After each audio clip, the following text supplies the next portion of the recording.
Good morning. Here we are again with another little short video, some project updates. I'm working today on this 51 Hudson here, Commodore 6.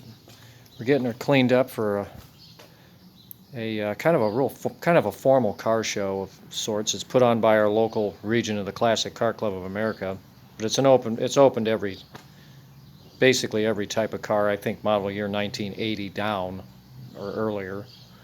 Anyway, in this car, I actually had this car at that show 15 years ago, and that was the year I bought the Custom 8 Packard, which I've done a couple videos of. And I've been taking the Custom 8 pretty much since I cleaned that car up and got it put together ever since. But I thought it'd be nice to take this car again because it has been so long. So I've been working on getting it cleaned up. I got to get it washed. I'm going to wash it up, get the Color Magic Black turtle wax to put on it. That black wax works wonders on this car. It makes it look a lot better. And it's been probably about 4 or 5 years since I black waxed it the last time, maybe even longer. But this car doesn't go out very often, so it's never out in bad weather, so the wax jobs tend to last a pretty long time.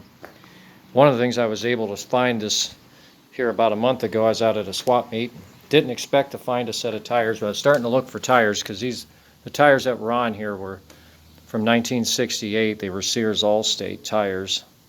And I found a set of 710 by 15 Firestone Deluxe Champions, which is actually the correct size and type of tire for this car. Got a really good price. These are only about maybe 3 or 4 years old. Very little to almost no wear on them at all.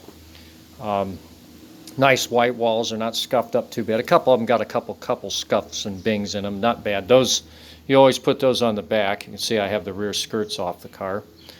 But anyway, I didn't want to put radial tires on it. I've had bad experiences putting steel belted radial tires on these rims. They have a tendency to flex. And if you put steel belted tires on, that's fine. But if you can hear your hubcaps creaking and crunching, take those tires off the car. You're actually flexing the rims, and the rims will eventually crack and fail. And I've actually seen it happen. These wheels are not as heavy as a Packard wheel. And that is why I just said, nope, we're going to get bias ply tires and inner tubes. That's what we got here. That's the way the car was built. That's what it was designed for. And I've never had an issue. So, I don't drive my cars at 80 miles an hour down the freeway to overheat and blow tires out. But something else I decided to do while I was here, and you might be able to see it from this side. I don't think it's going to get a good view of what I've been working on in here. It's because it's kind of dark, but I've managed to, it's hard to see it, you can kind of see it right there. I managed to install a power port to charge my phone on.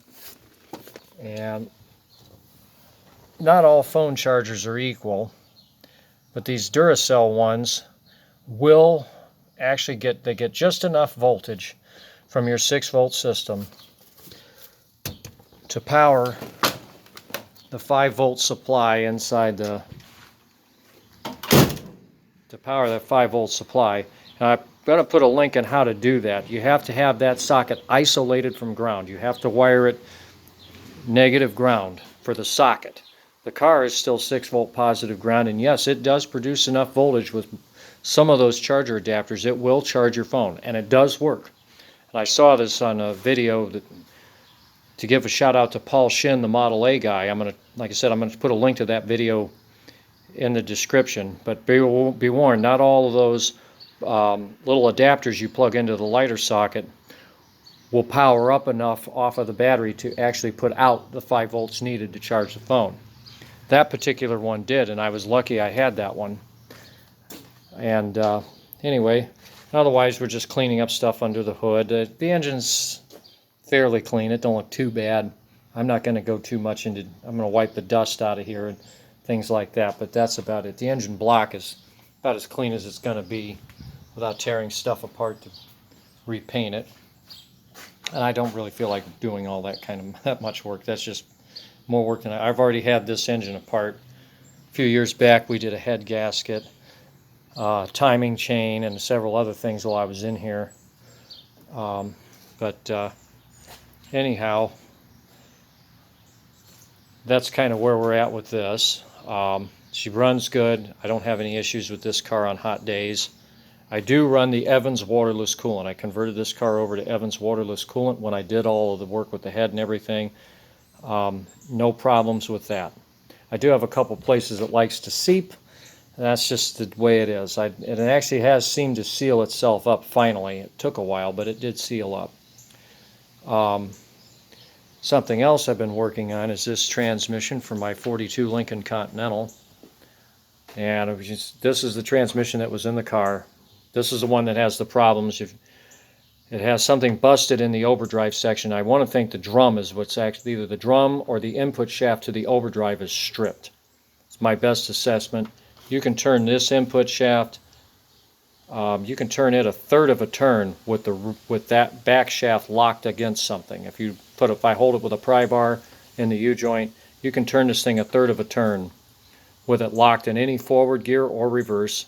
All the gears themselves inside the case look to be in like really good shape. The front bearing's fine, that part's tight, but there's something busted in the overdrive. And that's a pretty expensive repair. People think, oh, it's a couple of $100s.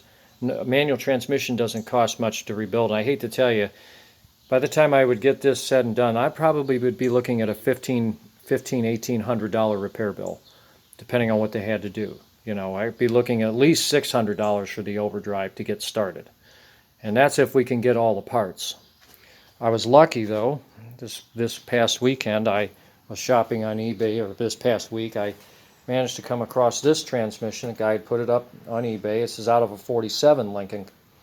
And I bid on it, and I said, I'm going to bid on it. I don't care what it goes for, so long as I'm not putting too much money out, obviously.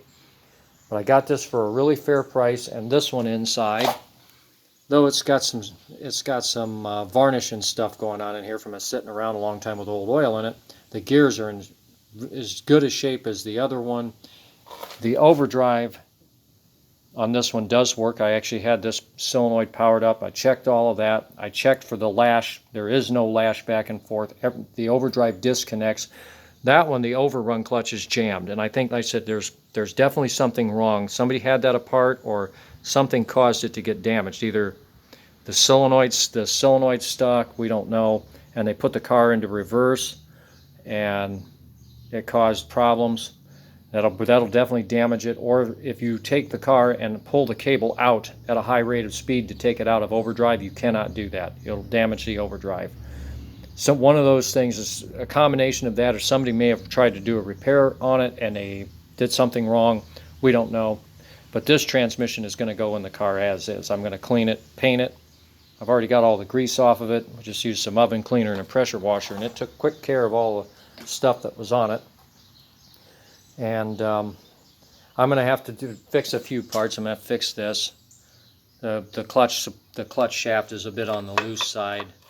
It slides in and out too much. You know, that's got issues. I got to take that apart. I'm going to probably just reuse the clutch shaft off of that one. I'm going to reuse my side cover as well, because the shifter forks look a little nicer on that one, and the bearing there's a bearing that's pressed into it for the clutch. That's all perfect on that. I'm just going to put that whole side cover on and be done with it. Then I'll put these parts on that tranny and just put it away in storage for parts for later. But anyway, I thought I'd just take a little bit of time to put some updates on what's going on around here. Still got the Packard motors. I got some more parts I've got gathered up for that. I think I'm just going to put all those parts together. I got a couple things I want to check on that engine before I let it go. But anyway, thought I'd put this video up today and let everybody know that I'm still around, still working. It's just I work a full-time job. I work a lot of hours. So anyway, with that, everyone stay safe, enjoy your summer, and have a great day. Thanks.